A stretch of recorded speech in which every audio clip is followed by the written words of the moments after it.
What are happiness muscles? Good question. Hi, I'm the Chief Happiness Officer. Remember in our video about burnout, we talked about how stress is the modern day fire. Well, happiness muscles are what help you to handle the heat without getting burned. Now, the problem is our society has become very centered on addictive happiness. And this is a problem because addictive happiness doesn't strengthen the brain in the same way so that it can counterbalance the stress response.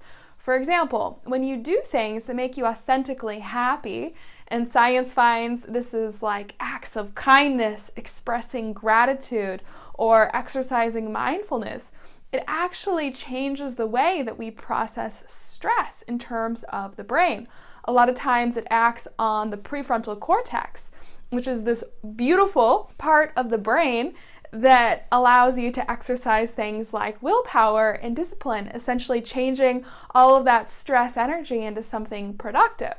Now, up to 40% of our happiness is in our control. And in our modern world, essentially, we have to relearn how to be happy. And when we do this, this is a framework to help us better manage stress.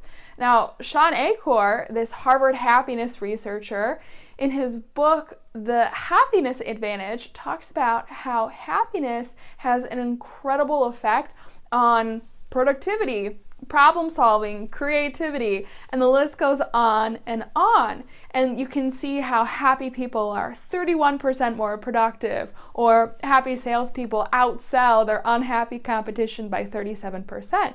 So these are the stats, and we now have numbers that show how happiness at work isn't just this feel-good fluff emotion. It has tangible outcomes that completely change any organization. So if you think about this layer cake at work, you have this passion for your work as hopefully the foundation of the layer cake.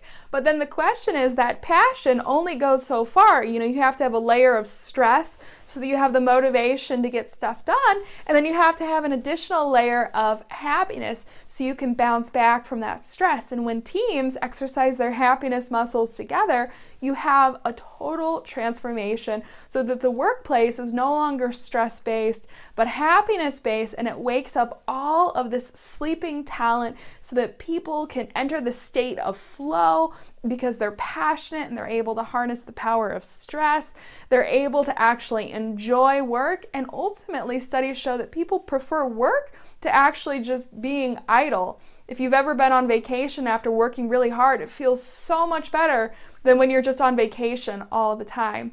So definitely check out that video about burnout, the link below, and make sure to subscribe so that you can learn all about building a culture centered on happiness. All the best.